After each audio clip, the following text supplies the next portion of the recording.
Greetings from Washington, D.C., and welcome to our new viewers. My name is Leila Milani, and I'm the Senior International Policy Advocate at Futures Without Violence. Futures Without Violence is a health and social justice nonprofit with a simple mission to heal those among us who are traumatized by violence today and to create healthy families and communities free of violence tomorrow. Our work captures an array of compelling areas, from domestic violence and child abuse to bullying and sexual assault. Our groundbreaking programs, policy development, and public action campaigns are designed to prevent and end violence against women and children around the world. I wish to welcome you to our first ever of many Futures Policy podcasts as we try to use our privilege, our voice, and our platform to gain a better understanding of some of the most compelling challenges of our time, with a special focus on issues around equality, equity, and justice. Our policy podcast will cover both domestic and international narratives and try to better contextualize the policy priorities we wish to advance, all the while engaging you, our supporters, our viewers, our real ground advocates. And we wish to invite you, as you hear our narratives, as you hear these compelling interviews and issues, we wish to invite you to take action and make a meaningful impact. So today we're currently in the middle of lifting key legislative and policy priorities during what's known as the 16 days of activism against gender-based violence, and thought it was important to take a closer look at Afghanistan since the withdrawal of U.S. forces in late August. That is at top of mind on many of your minds, on our mind, and in our hearts. And we really thought it's critical that we lift those narratives and talk to some of the folks that really know what it's like to live in Afghanistan and really can draw us into the story and raise our attention and awareness and what actually needs to take place. So today we have the privilege of sharing the space with our guests, Ms. Metra Mehran. She's the co-founder of Feminist Perspective, a voluntary movement which aimed to create a platform for women across Afghanistan to raise their voice for the protection of their fundamental rights. Ms. Mehran was a Fulbright scholar at the H.W. Bush School of Government and Public Service at Texas A&M University and received her bachelor's at the American University of Afghanistan in Kabul. Ms. Mehran is currently working with Women's Scholarship Endowment Program at the Bush School of Government and Public Service, where she helps provide scholarship for women to pursue their education in STEM majors. She's also a fellow with the National Center for Dialogue and Peace, where she's focused on encouraging intergenerational exchange and uniting different points of views, both urban and rural, young and old, for sustainable peace. Welcome to our program, Ms. Mehran. It's really an honor and privilege to be with you and really to hear from you. We want to gain a better understanding of the progress that has been made over the past 20 years in Afghanistan, and we know you're in a critical position to share that perspective with us.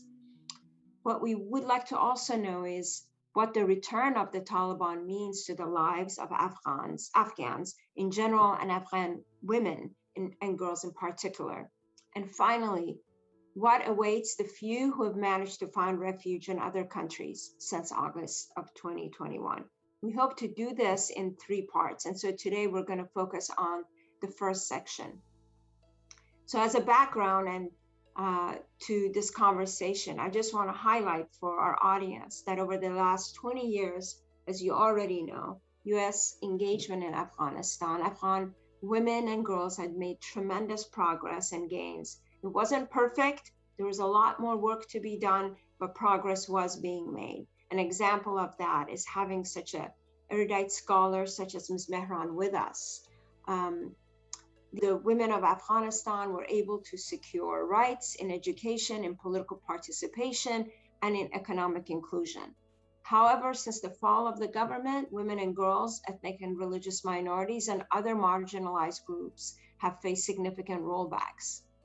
We know as we turn to the newspapers and to online narratives that the Taliban have already launched their attacks on rights of women and girls, have closed schools to them, have limited access to safe spaces for women and girls. There are numerous human rights abuses, prohibitions on girls' access to secondary school and universities. There's a lot of intimidation going on for and against female journalists, and the list goes on. What we really like to do at this point is open this conversation with Ms. Metra Mehran for her to share with us what she has experienced, what she knows.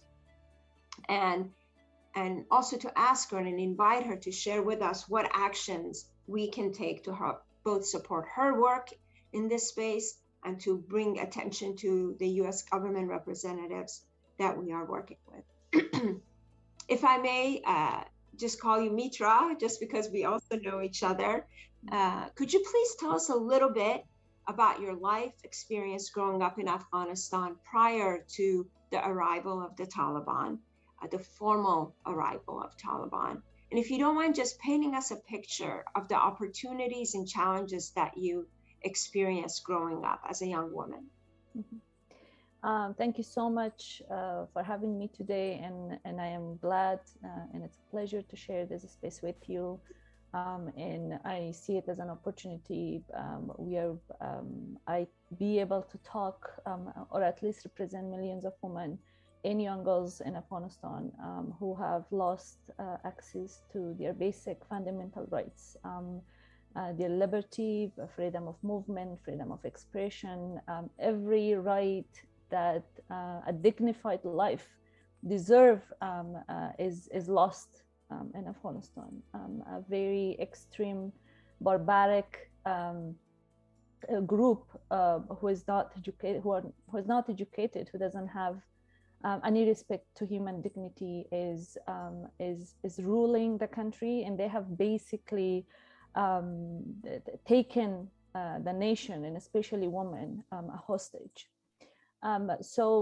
These platforms, listening to these voices, are very important, and I am grateful of your organization and you for doing this. And I want to take this opportunity and say thank you personally to you for helping me, and I see some other Afghans who are seeking refuge in the US.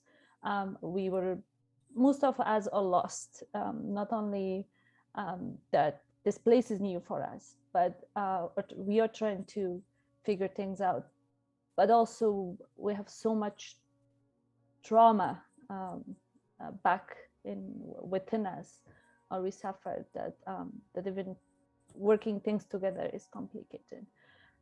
So let's talk about Afghanistan prior to Taliban collapse. I don't want to say it was a perfect country, but we were a developing country. Kabul is the most live city I have seen. I have traveled a lot, but then the resilience in people, the courage and the hope that was there, that no matter what, everyone was taking on the streets to protest, everyone was talking, everyone was trying to initiate something to bring a change, because we were under control of barbaric and apartheid regime of Taliban from 1996 to 2001-2. And we are trying to rebuild ourselves. Millions of girls, women were going to school. Civil society, which were mainly managed by women, were very active. At least we had some election. We had a very strong media with presence of women who were keeping the governments accountable. We were living our life very normally, trying our best to make sure that the day by day life gets better for us. And then millions of girls and women going to school, hundreds of thousands of women going to work, as a doctor, as an engineer, as a teacher, as a businesswoman, and contributing in social, political, and economic aspects of life. Now, it's down to zero. You don't see a single woman, except female doctors in some places who are not receiving even their salary, are not going to work. Millions of women, girls are banned to go to school. All the laws that criminalized violation against women are repealed. All means of access to legal protection for women are removed, and we had shelters where if women were victim of domestic violence, then there were shelters the women were kept, because traditional construction of Afghanistan, maybe they didn't have income, or their husbands were not supporting them, or their families for certain reasons were not able to protect those women again. So there were those shelters that women were living there. Then Taliban took all those women, closed all those shelters, and transferred them to prisons. So everything that you see as a normal environment is lost, and basically we are living under gender apartheid. That's maybe the closest word to describe what's happening or what we have lost. So sorry to interrupt you, because this is really, really compelling, and no matter how much we read in the papers, it's very different to hear the voice of the women, and the direct voice of women who are affected and impacted. And I'm sure you have relatives and friends that are now experiencing what you just shared with us. I wanted to just ask a clarifying question about the shelters that you mentioned. And for numerous reasons, the issue of creation of safe spaces for women to escape, at least even for a short time, violent relationships, violent home environment is really important and near and dear to the heart of what we do at Futures. And so when you brought up the issue of shelters, I wanted to ask you, you said that they were closed and transferred to prisons. What did you mean about prisons? Were the women that were seeking shelter transferred to prisons, or that they were as inmates, or were they just, that's where they were going to be housed for protection? Because that's also another really important piece, because you brought up the issue of trauma, and I can't imagine you've been traumatized already because of a violent relationship at home, and you're seeking shelter and protection, and now instead of a safe space, even though the effort is to create a space separate for you, it's in an environment that's very alarming and very traumatic. Yeah. So once the Taliban came, they opened all the prisons and let all the prisoners to get out. But then the safe havens where women were sheltered, or they had basically escaped the domestic violence, were transferred to the prisons, of the actual prisons. So I am sure, and from what I know about Taliban, they are treated as prisoners, and because Taliban don't believe a woman can stand against her family, sorry, if she is subject to any kind of violence,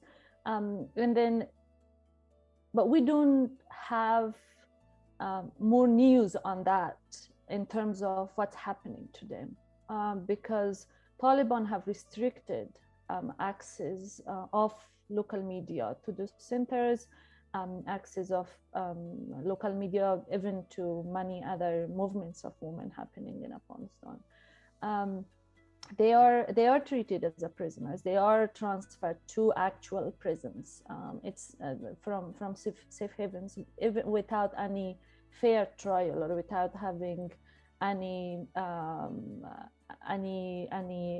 chance to have a lawyer or get legal protection.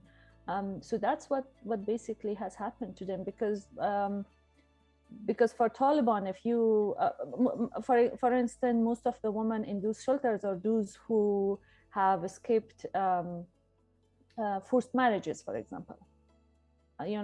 Maybe their families wanted to marry them to someone, and then she escaped with someone she left, right? For instance, and then in the illegal courts of Taliban, it has happened many times, and that's in their news too. In those cases, women are punished by stoning and whipping only because she escaped home. So that's how Taliban see for a woman who gets out of her house and seek shelter in another place. And we have Rukhshana is one of the very famous cases where Taliban stoned her to death only because she was out. We have another case in Khur only because a woman was accused of using phone to talk with another guy, was whipped. So these are instances, and that's how Taliban perspectives are. This is how they describe their rules and practice. Women from shelters are imprisoned. Unfortunately, media didn't have, or still don't have, access to it, but that's what's happening. So, Mr. John, you brought up the issue of also amongst all the other prohibitions is that we don't know what's going on. Our access to the information is being cut every day. So even the small bits of stories that we get are through heroic efforts, a lot of them from external media trying to get in and capture. And that doesn't necessarily cover the perspective of those that are the native, are their own lens, their own narrative. Is as much as a journalist can do their best to capture that voice, we really need to hear from the Afghan journalists themselves. And if I could ask you to tell us a little bit about what do you think is going on? What do you know is going on in terms of Afghan journalists themselves, and then female Afghan journalists? I'm, as you know, through some contacts and connections in my work, I keep getting some requests to be of support to those who are seeking refuge or finding safe houses in Kabul or surrounding Kabul area in Afghanistan.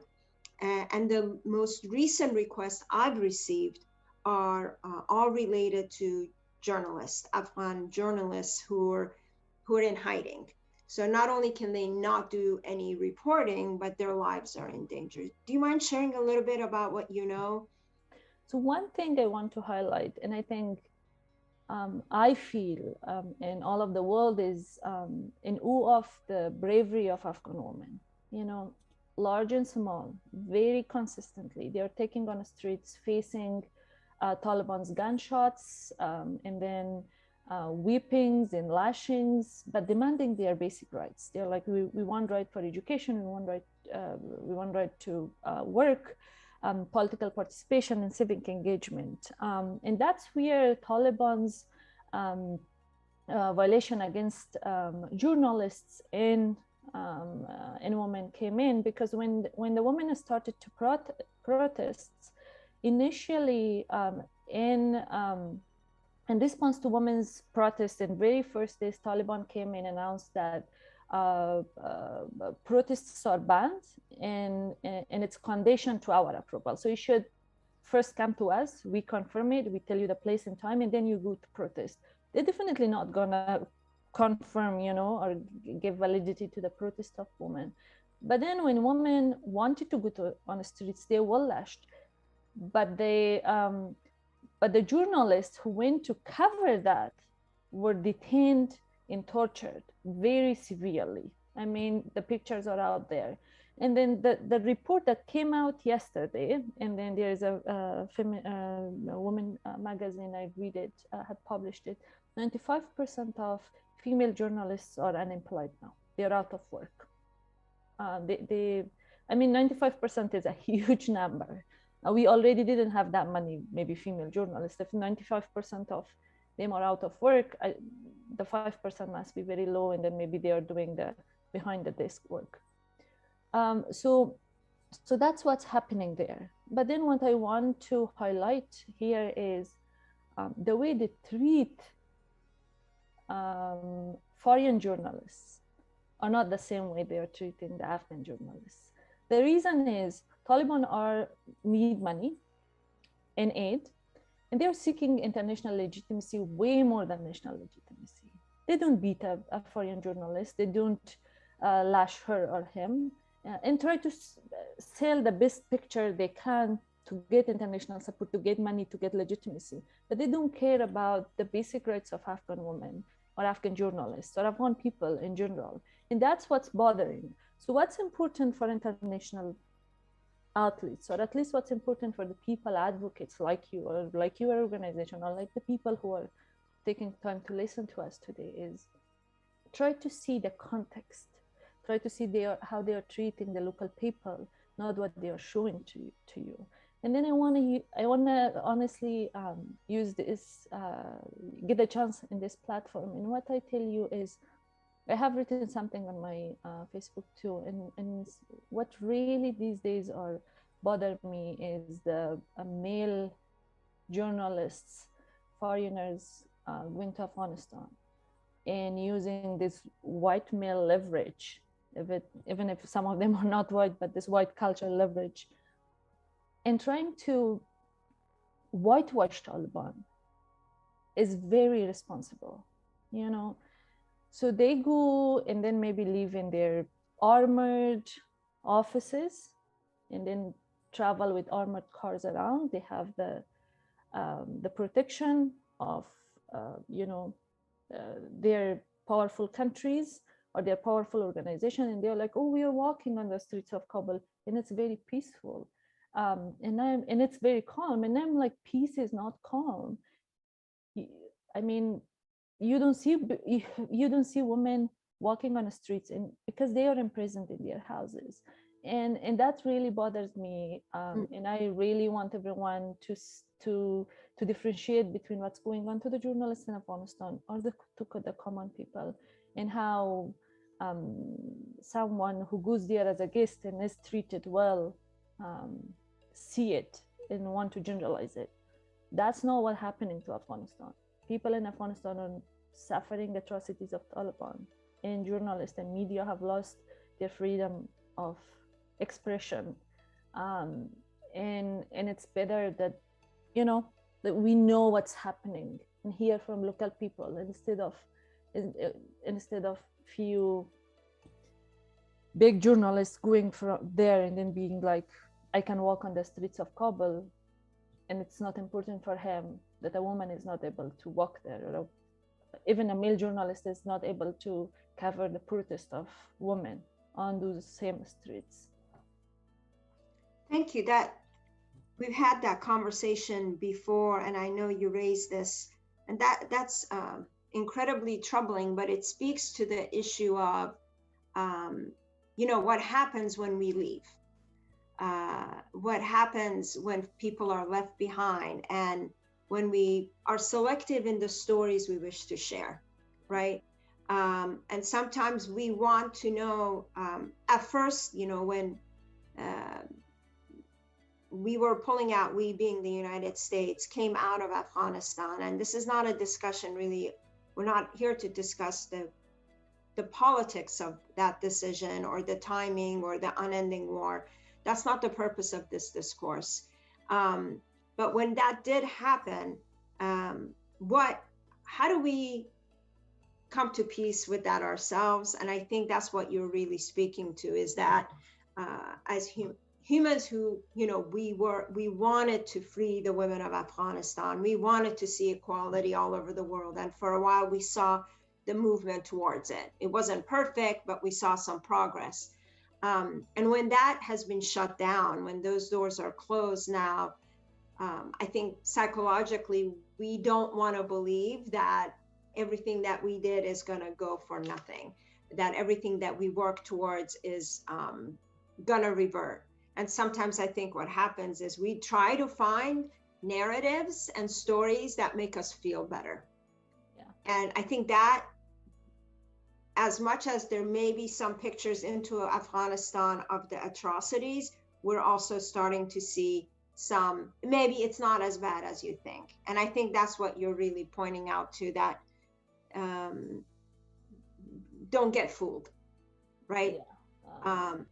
And I hope that voices like yours can help shed light on that. And we really do appreciate your voice. So with that in mind, I wanted to ask you actually a couple of questions. The first one, and maybe you can interweave this response or build from one to another. The first one is, if things go the way they are, and they have been, without any more interventions, protections, efforts from governments that are dealing with the Taliban internationally, at the international stage, what does the future hold for the whole country and for the women and girls in particular? Where do you see happening to them? And then second part of that, what happened, and maybe you could take this on first, what happened to the role of women? Where were the women? Were they truly part of the negotiation process before the agreements were made and US left? And if they did have a role, what was their role? Where were the opportunities, the real opportunities for women to engage? And why do you think it failed? Where did it fail? So I guess maybe take the last question first about women's role before the entrance of Taliban, and then we'll speak about the future.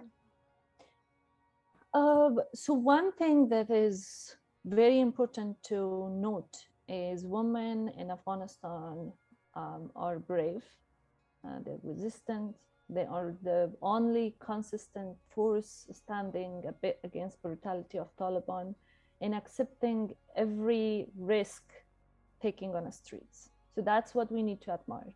And then what I want people to know is, don't look to Afghan women as a powerless victim woman. They're strong women, they're demanding their rights. What the world can do is stand with them, listen to them, respect them. That is more important. Even during the peace process, the negotiation teams maybe were not very willing to accept as many women as they should. Taliban's team didn't have any single woman, and still their administration doesn't have any women. But women did their best to talk, to make sure they're there, to make sure at least they have the side events. The 3 women we had on the peace, on the Afghan government's negotiation team were always vocal. In Afghanistan, we have this ethnic politics, and it's very divided. But what we are proud of is when it came to women, religion, language, ethnicity doesn't matter. Women are very united in one front, demanding equality and justice and dignity. So Afghan women were very active, making sure that they have a meaningful role during the peace process. And then but most of the time they were not taking as seriously as they should have. I had another presentation the other day. I don't want to say the figures because I want to make sure that it's right. But the American negotiation team, in their initial 9 rounds of negotiation with Taliban, that they signed the agreement between Taliban and the United States, they didn't have a single Afghan woman in any of those rooms. I don't know, between 70 or something of other negotiation sessions, maybe between 7 to 10% of that content women, or at least they talked about women, peace and security. And then the same thing happened with the actual negotiation between Taliban and Afghan government. But then outside of that process, Afghan women did enough advocacy, tried to raise their voice, and I think we need to admire them and recognize that. I don't want anyone to see to become a voice for Afghan women. They have their voice. We just need to make sure that they have the platform to raise it. When they are in the streets, governments need to make sure that that they are considerate. And then in here, I want to mention one thing that I see some of the big outlets saying that there is a huge difference between urban and rural women in Afghanistan, and it's only small groups of elite women in Kabul who wants freedom, other women wants Taliban. And for the same reason, I co-founded Feminine Perspectives campaign. I was like, let's go to across Afghanistan, to rural villages, to talk to women. And then we have stories of women from every corner of Afghanistan talking to us. Maybe an illiterate woman in a village doesn't put it in very academic words, or but then she demands her basic right. She believes that if she couldn't go to school, her daughter should be able to go to school. She believes that without a male chaperone, she should be able to go to hospital and have access to healthcare when she needs to. I mean, those are the things that very universal and everyone wants it. And I think it's very unfair that you be like, oh, women in rural Afghanistan wants Taliban and they don't want their human rights. In the campaign we did, in the stories we collected from hundreds of women across Afghanistan, proved this very wrong, no matter where a woman lives. I think the human rights is, something very universal and everyone wants it, even if she expresses it differently. But if it's in terms of clothing or something, or if they're like, oh, why a local Afghan woman doesn't act like a Western woman is, or that she doesn't want her right, my question has always been, have we given her the opportunity to get exposed to these rights?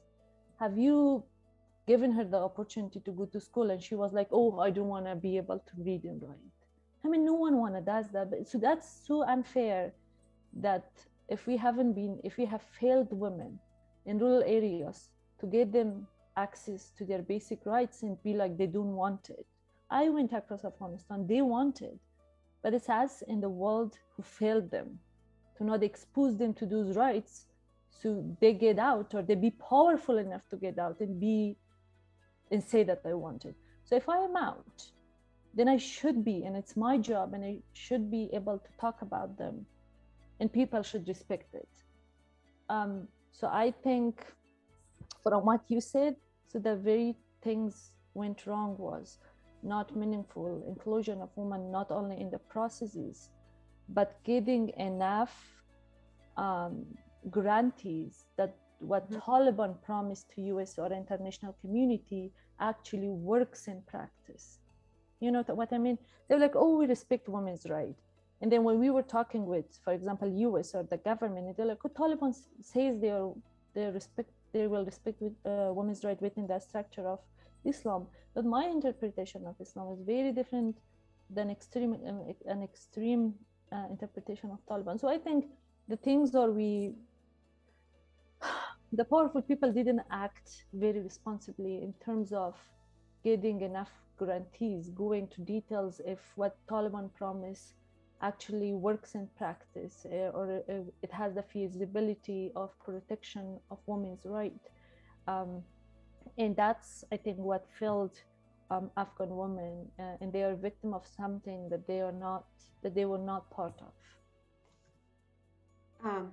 Metra Jan, thank you so much. This is really compelling information, and we're so grateful to you. And this is just the beginning of our conversation. We just our first attempt at this podcast of sorts was to really paint more of a general picture from the perspective of those most impacted and most informed about the conditions in Afghanistan. And so what we'd like to do is continue this conversation into two other segments, which where we invite you to speak about the actual escape.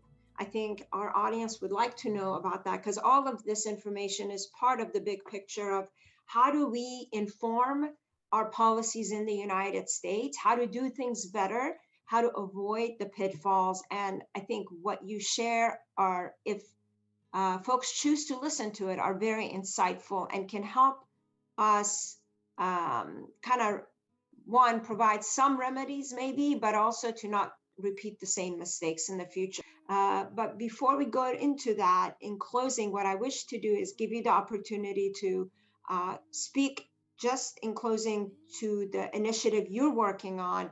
And then what we will do as part of this, when we release this video and our folks are watching this, they'll see what you're doing and how you want to enlist the help and support of our supporters in the work that you're advancing. Thank you so much. And then I want to end by saying two things. First, that Afghan women are brave and they are taking on the streets again a very brutal inhuman group in Afghanistan, so stand with them. And then I want to take this opportunity that during these 16 days of activism against gender-based violence through a Feminine Perspectives campaign, I urge everyone to mobilize to advocate for comprehensive short-term and long-term strategies necessary for the protection of fundamental rights of women and girls in Afghanistan. We need and demand world's collective commitment to ending gender apartheid in Afghanistan. So if you are outside of Afghanistan, I ask you to do one of this. First, lobby your governments, write to your political representatives to take actions necessary for women in Afghanistan in these devastating times. Two, the second thing you can do is stimulate conversations on what individuals can to raise awareness about gender-based violence. Monitor your government and keep them accountable against their commitments. Also, if you are a member of academia or civil society, you organize events and programs to discuss and explore actions and approaches that can help women. And lastly, please promote engagement of media and ensure atrocities against women in Afghanistan make the headlines, because it's important to broaden understanding of the world and keep their attention on efforts to prevent violence against women and girls. Because I'm afraid if they are not in headlines and people not talk about it, then they are forgotten. And I'm looking forward to the future sessions. I also want to say that when I talk about Afghanistan, I get so emotional. So I'm sorry if I was not clear sometimes, or if it was not very organized. My apologies. It was perfect. Thank you so much, Metra Mehran, for joining us today. We are so grateful for your time and your wisdom and your knowledge. And we will, as the closing of this program, please follow up with the action list that we will share with you. There is a number of them, and I think Metra gave us our marching orders. Thank you again, and hope to see you all again soon.